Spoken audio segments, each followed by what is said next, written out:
L'action, c'est quand même un genre qui n'est pas très bien maîtrisé par les réalisateurs français, pas trop toujours.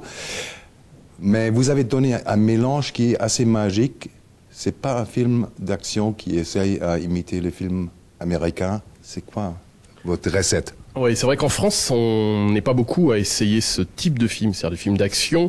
Après, c'est aussi un film d'action à base d'être humain et de cœur. C'est-à-dire que c'est avant tout une histoire d'amour, je pense.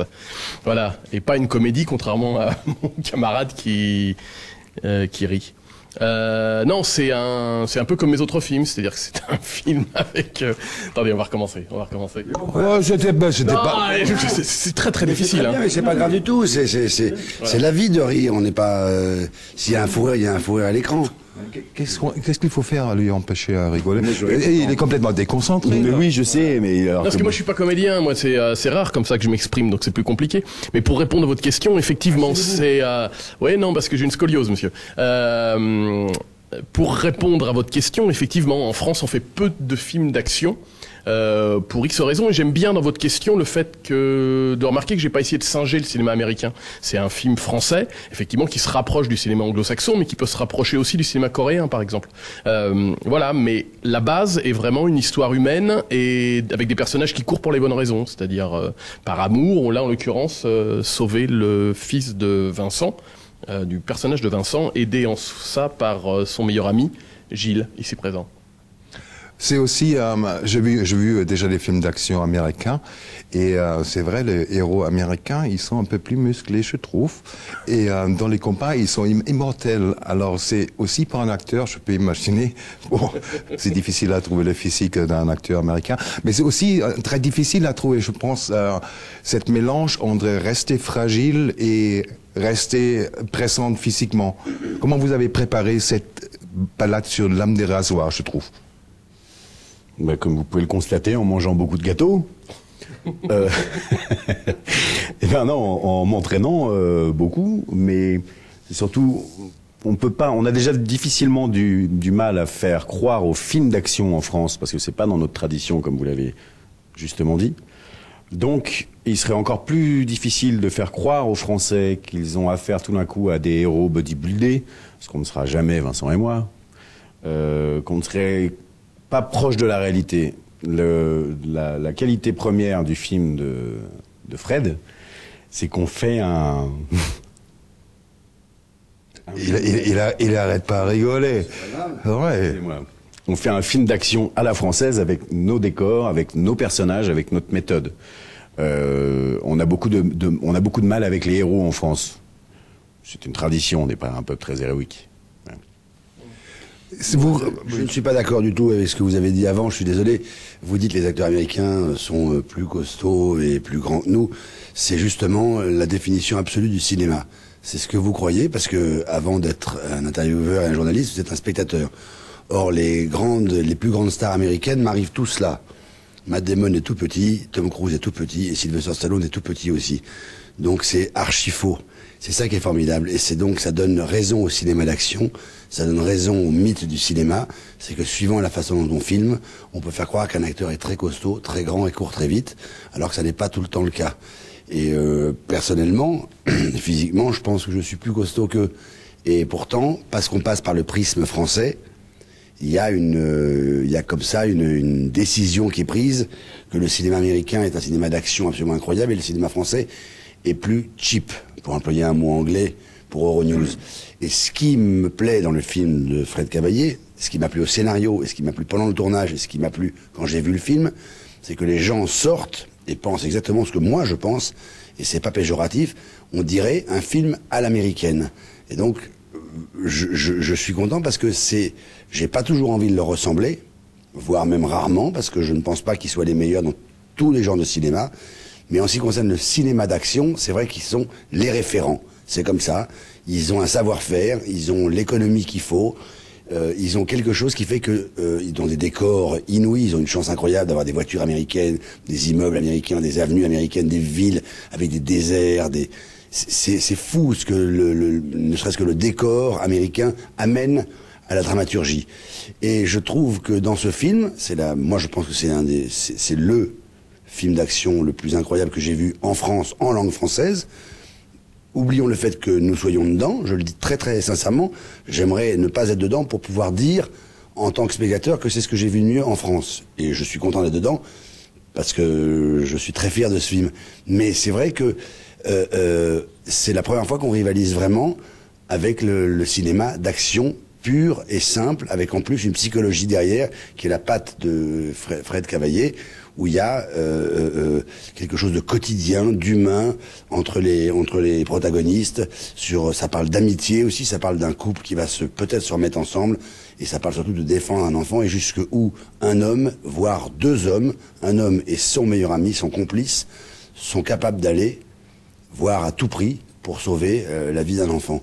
Ce film je serais de langue ni française ni anglaise. Il y aurait l'exotisme, et je penserais que c'est un film américain. Si je l'entendais en anglais, je n'aurais je ne me poserais aucune question. Et donc c'est en ça la réussite. Et donc je suis très content de ça. Voilà, moi personnellement. C'est ce que je dis au début, j'ai bien aimé le film. J'ai bien aimé le film, il est super, parce que exactement, vous jouez un caractère qui fait un voyage émotionnel. Rarement, peut-être dans les vieux films américains, on trouve le héros où c'est permis. Il veut faire un voyage. Vous êtes à un moment dans le film, certainement au début, très fragile, et pendant le film, vous avez tout un voyage. Et ça, exactement, cette liberté pour un jeu d'acteur, on trouve moins dans le film des Américains, je pense. Et bien sûr, les Américains ont des jolies voitures, mais vous avez des Peugeot, non? Citroën, c'est super, c'est magnifique. Moi, je préfère les Mercedes et les Porsche, c'est pas grave. Pour vous, le jeu d'acteur... On peut rire, parce que vous dites quelque chose. C'est comme ça. À votre humour, quand même. Oui, c'est moralement, attention. Et c'est pas tous les jours en plus qu'on est interviewé par Lénine. Non mais c'est vrai. Ouais. Donc je fais un retour dans l'histoire quand même. Vous imaginez pour moi, tout d'un coup, ce que c'est. C'est quand même un choc. C'est un choc. Il faut nous excuser. On peut revenir au sérieux, sinon ils vont me virer. La part sérieuse de ce film, c'est moi. Mais c'est aussi français, ça, de rigoler un petit peu et de désacraliser les choses, et voilà. On parle de choses d'acteurs parce que aujourd'hui, de plus en plus, les Américains, il y a beaucoup de réalisateurs, ils n'ont jamais appris à travailler avec des acteurs. Ils ont appris à faire péter des hélicos, mais il y a très peu de réalisateurs qui savent travailler avec des acteurs. Où est-ce que vous avez appris à travailler avec des acteurs? J'ai appris sur mes 2 films précédents, c'est-à-dire après je pense qu'on s'améliore au fur et à mesure. Après le travail avec Vincent et le travail avec Gilles est beaucoup moins difficile parce que je les connais très bien, ils me connaissent très bien. Donc je dirais mon travail a débuté le jour où j'ai choisi Vincent pour mon premier film et où j'ai choisi Gilles pour mon second film. Après on se connaît très bien, qu'on se parle assez peu. Voilà, après s'ils ont des questions sur l'histoire et leur personnage, où il peut aller, je peux y répondre. Mais c'est vrai qu'en règle générale, j'interviens assez peu parce qu'ils me sollicitent assez peu. Qu'est-ce qu'on fait? Parce que vous avez travaillé plusieurs fois ensemble. Comment on fait pour pas livrer ce qu'on a déjà livré dans les autres films? Bien sûr, c'est toujours une autre histoire, c'est toujours un autre caractère, mais les acteurs sont parfois un peu feignants. Alors comment on se donne un peu pour sortir ce qu'on a déjà montré? Moi, en ce qui me concerne, le personnage... C'est la première fois que je travaille avec Vincent. Hein. Bon, là, c'est le deuxième film que je fais avec Fred, mais en ce qui me concerne, le rôle est diamétralement opposé. Diamétralement opposé. Parce que dans le premier film, je subissais, j'étais passif, et là, je suis très actif. Je vais à l'encontre de l'histoire, je suis un membre actif de la narration. Donc, pour aller dans votre sens, le rôle n'est pas du tout le même, donc il y a un travail qui est pas du tout le même. Par contre, en termes d'investissement psychologique, dans ce type de film, on peut pas dire non plus que ce soit ce qu'il y a de plus compliqué. Voilà, c'est des films qui sont extrêmement complexes et compliqués physiquement, surtout. Et en fait, parce que c'est compliqué physiquement, ça devient relativement simple au niveau du jeu, puisqu'on est toute la mise en scène, toute l'histoire participe à ce que vous soyez totalement pris dans l'histoire. Vous voyez ce que je veux dire? C'est-à-dire que tout ce que Fred met en place autour de nous plonge dans une dans une façon, dans une méthode qui fait que nous, on n'a plus qu'à jouer, à être. Il n'y a pas, un déroulement, on va dire, psychologique au jeu. C'est du jeu primaire. C'est un rapport enfantin au jeu. Vous voyez ce que je veux dire? Ce que je trouve toujours magnifique quand on voit les jeux des acteurs sur l'écran, on oublie très souvent, c'est une question d'une concentration qui est énorme. Parce que vous faites un travail très souvent bout à bout. Ça veut dire, on enchaîne des takes. Et je trouve que c'est très difficile à garder le passé qui est très présent dans le film, c'est important le film. Je trouve que c'est très difficile dans un film à garder cette concentration de toute une histoire complexe dans un film qui est tourné et coupé dans les takes. Mais on ne garde pas. Le meilleur moyen de garder un état tout le temps, c'est d'être. On est. On est du premier jour au dernier jour. Et en fait,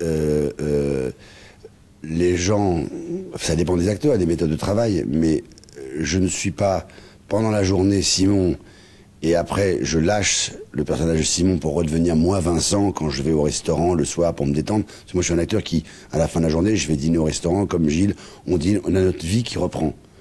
Je n'ai pas besoin de m'enfermer dans des endroits, disparaître, laisser ma famille pendant 4 mois pour faire le vide dans ma tête. Moi, je suis quelqu'un qui reprend sa vie quotidienne de tous les jours. Alors j'ai trouvé un moyen, c'est au lieu de laisser Simon sur le tournage le soir pour redevenir Vincent, j'ai décidé que j'étais Simon tout le temps, et de temps en temps, Simon, quand il quitte le tournage, il joue à Vincent. Mais c'est toujours Simon. Donc c'est juste, on est un personnage, et on n'a pas besoin de le garder. On l'est, c'est ça. Et au fur et à mesure que le tournage avance, on rentre de plus en plus dans la peau du personnage, et je pense même, on finit par connaître assez rapidement mieux le film que le metteur en scène, ou en tout cas mieux le personnage que le metteur en scène. Les premiers jours, le metteur en scène vous dit, le personnage il est comme ci, il est comme ça, il nous dirige, et puis il y a un moment, quand on commence à jouer plusieurs takes, comme vous dites, à différents endroits, on assemble une sorte de mini-puzzle qui fait qu'on a une vue à peu près de tout l'ensemble de ce qu'on va faire, et on commence à connaître le personnage, et on sait instinctivement ce qu'il faut faire et pas faire, et quelquefois, les bons acteurs, au bout de 10-12 jours, le metteur en scène, juste, essaye d'être témoin de ce qu'ils font. De temps en temps, il leur dit ça, c'est un peu trop ou pas assez, mais c'est nous qui sommes, on sait mieux puisque c'est nous qui vivons les choses. Donc il y a des choses qu'on sent, des choses qu'on sent pas, des choses qu'on trouve qui sont trop, pas assez, et on fait ce travail évidemment à 3. Mais on ne quitte pas un personnage. Donc personnellement, moi j'ai pas à me concentrer. Je me concentre bien longtemps à l'avance, et une fois que la course est partie, les intermèdes où je rentre chez moi et où je dors, ça n'est que juste des pauses sur image. Hop, la conversation reprend le lendemain avec le metteur en scène et mon acolyte, l'autre rôle principal du film, là où elle s'est arrêtée la veille. Exactement là où elle s'est arrêtée. Ça y est, on fait corps. Voilà. Quand on travaille dans le cinéma, dans le théâtre, on a toujours des choses, on aime avec un acteur, on joue, il est fort pour ça. Vincent, il ressent quoi pour vous? Qu'est-ce qui lui fait fort pour jouer avec lui? Son rythme. C'est un acteur qui a un rythme. Vous savez, on parle souvent pour les gens, pour les mélomanes, pour les gens qui font de la musique, on parle de l'oreille absolue. Vincent, il a le rythme absolu. C'est-à-dire que quand vous jouez avec lui, il impose aussi un rythme qui fait que les dialogues coulent de source, que les temps semblent évidents, ce qui n'est pas le cas de tout le monde. Ça, vous tournez des fois avec des acteurs qui sont très très bons, qui peuvent être très bons dans un domaine ou avec d'autres, mais qui ne fonctionnent pas avec vous. Là, on a eu une chance inouïe, c'est que on s'est trouvé sur une question on va dire, de musique, en fait. Ça marche. C'est un acteur qui joue avec vous. On a pas mal qui jouent seuls, ou qui jouent pour eux, avec des méthodes très contestables. Lui, il joue pour l'autre, pour le metteur en scène, pour tout le monde, en fait. À partir du moment où il fait un film, il le fait à 2000%. Et ça, chaque seconde du film. Il n'a pas décidé qu'une scène était plus importante qu'une autre. Il n'a pas décidé qu'un dialogue était à mettre plus en relief qu'un autre. Tous les personnages, qu'ils soient devant ou derrière la caméra, sont importants. Ce qui fait que on est dans une générosité de jeu qui fait que, comme il l'a expliqué tout à l'heure, on ne joue pas, on est, ni plus ni moins. Et c'est très facile à juger parce que si c'est pas le cas, ça sonne faux au théâtre et sur la scène. Absolument. Vincent, La même question. vous êtes obligé à renvoyer les fleurs. Mais non, c'est bien de commencer en disant vous êtes obligé de réenvoyer les fleurs, sauf qu'il faut enlever un mot, je ne suis pas obligé. Je pourrais très bien ne pas les renvoyer. Je les renvoie parce que je les pense. La seule chose que je déplore, c'est que, évidemment, dans ces cas-là, on a envie d'être interviewé en premier. Parce que ce qu'il a dit, si je vous réponds idem pour moi, ça n'a pas d'intérêt. Donc il faut que j'étaye un peu ma réponse. Plus court. Ça voudrait dire qu'il a moins de qualité que moi. Plus court. Non. Ça a été évident. Alors je vais vous le raconter en une anecdote. En fait, pour dire ce que moi j'ai pensé de Gilles, ça a été immédiat. En fait, on s'est raté à 2 ou 3 reprises. Et j'ai 2-3 obsessions dans la vie du cinéma. Moi, une de mes obsessions, c'est que j'ai besoin que les êtres humains soient sexy. C'est comme ça. Il y a des gens qui sont sexy et ceux qui sont pas sexy. Ça n'a rien à voir avec la beauté. Il peut y avoir des femmes sublimement belles, mais j'ai pas envie d'être collé contre elles. Et puis il y a des hommes qui ont une beauté classique formidable, qui ont la taille mannequin. Il y a tout ce qu'il faut, mais je les trouve pas sexy. Puis il y a des gens qui ont des défauts, sauf qu'ils me font vibrer. Alors c'est le cas de Dustin Hoffman, qui a tous les défauts de la terre. Et en même temps, quand il rentre dans un endroit, je serai une femme. Quand je le vois arriver dans Kramer contre Kramer, je tombe. C'est comme ça. Il n'y a rien à faire. Donc Gilles, il a quelque chose de sexy. Je le vois parce que je parle avec des copines, je parle avec des femmes, et c'est un homme qui plaît, mais pas bêtement. Il plaît intelligemment. Il a quelque chose, comme ça, on ne sait pas pourquoi. Il n'y a rien à faire. Il a beau, lui, se dire, je pourrais être mieux comme si, j'aimerais bien pas avoir ça, je suis pas content de mon nez, je suis pas content de mes cheveux, je suis pas content de mes yeux, je suis pas content de ceci, si j'étais comme ci, j'étais comme ça. On s'en fout complètement. On a envie de dire, ça c'est ton problème, tu penses ce que tu veux de toi. Ce qui compte, c'est que nous, on pense de toi, et nous, on te trouve sexy. Donc ça, c'est très important pour moi. Et donc, j'aime jouer avec quelqu'un qui est sexy. S'il n'y a rien d'homosexuel, c'est quelque chose de... Ça m'attire, ça m'excite, ça me plaît. Voilà, c'est la première chose. Et donc, quand je suis sorti de la voiture le jour de la première scène, je me souviens que c'était la première fois qu'on allait échanger une phrase filmée. Avant, on a beau se dire, on va arracher la baraque, tu vas voir, on va faire un film d'enfer, ça va être un malheur. Tout ça, c'est du blabla. À un moment, le metteur en scène dit moteur, il est 12h04, c'est le premier jour de tournage. Moteur, je suis à côté de lui, il est au volant, je suis à côté, et je le cache pas, j'ai la moitié de mon cerveau qui est en train de jouer la comédie, et l'autre qui fait pourvu que ça me plaise, pourvu qu'il me plaise, pourvu que je lui plaise et pourvu qu'il me plaise. Mais avant de savoir si je vais lui plaire, pourvu qu'à moi il me plaise. Il a dit la première phrase, je me souviens très bien, parce que les acteurs, ils ont plusieurs cerveaux qui travaillent en même temps. Il y en a un qui est très sincère, qui joue la comédie, il y en a un autre qui entend tous les bruits qui se passent autour, il y en a un troisième qui voit tout ce qui se passe, comme ça, qui voit très bien ce qui se passe là-bas et là-bas, il y en a un quatrième qui voit la tête du metteur en scène, s'il est content ou pas content, il y en a un cinquième, s'il y a un tout petit début de pluie sur le pare-brise qui fait merde, on va couper la prise, c'est dommage parce que c'était bien, il y en a un sixième qui dit la phrase est bien arrivée, je vais laisser 4 secondes, il y en a un septième qui fait je vais encore attendre 2 secondes. C'est Steve Austin, il se passe 12 000 trucs là-haut. Et un de mes cerveaux, un des 17 cerveaux ultra sur le coup, m'a dit ah j'aime bien comment il parle lui, c'est bien, c'est pile ce que je voulais entendre, c'est arrivé genre et ça s'est posé, sa phrase elle s'est posée genre sur ma piste d'atterrissage de façon à ce que moi je puisse redécoller et lui renvoyer comme j'ai envie. Voilà, je suis sorti de la voiture, j'ai fait voir le metteur en scène, j'ai tapé sur l'épaule, il a levé son casque comme ça, j'ai fait impec, c'est parti. Je pense un acteur sur scène au film, c'est comme la chante. Une fausse note, vous entendez tout de suite. Absolument. Ouais, absolument. J'ai oublié la question. Votre film, il est vendu aux États-Unis. On peut attendre un remake. Comment on peut prendre une nouvelle comme ça? Il ne suffit pas, votre film, pour être vendu aux États-Unis, dans le monde entier? Non, c'est plutôt flatteur. C'est-à-dire le premier film pour elle a été remaké, le second l'est aussi en Inde, en Corée, aux États-Unis. Après non, c'est flatteur. C'est-à-dire que moi j'essaie tout le temps de toucher le plus grand nombre. C'est ça, d'avoir l'universalité c'est difficile, mais ça me plaît bien de me dire s'il y a un remake, qu'il soit américain ou autre, que quelqu'un à Mexico, à Bruxelles ou à Tokyo puisse voir le film et être touché par les mêmes émotions. Voilà, moi j'ai écrit ça chez moi dans ma salle à manger. Non, c'est très flatteur. C'est très flatteur. Ça flatte peut-être un peu mon ego, mais ça fait du bien des fois.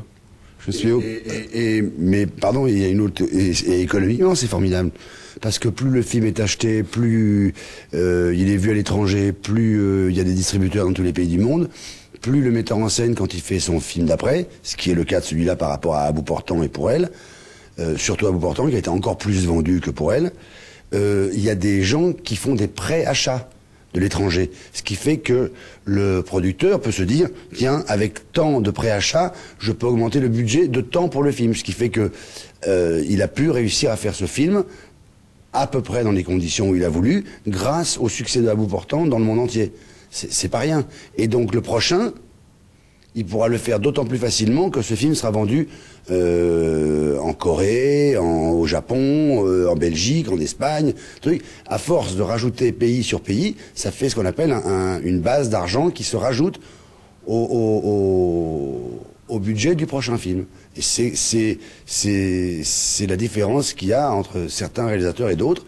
C'est leur propension à être vendu à l'étranger. C'est très très intéressant aujourd'hui. C'est difficile de faire du cinéma aujourd'hui si on n'est pas quelqu'un qui est exportable. Peu importe le coût à chaque fois, mais dans plusieurs pays, parce que c'est ça qui aide les films à se faire, et c'est ça qui fidélise un metteur en scène et son cinéma. Je suis obligé d'arrêter parce qu'il y a la meute qui attend. Il y a des autres journalistes derrière moi. Je vous souhaite beaucoup de succès pour ce film-là. Et personnellement, moi j'ai bien aimé le film. Et je vais recommander le film. Et bonne chance pour les prochains projets, parce qu'après ce film-là, c'est toujours difficile à faire mieux. C'est très gentil. Merci beaucoup. Bonne journée. Merci infiniment. Merci beaucoup. Au revoir. Merci. Merci. Non, super.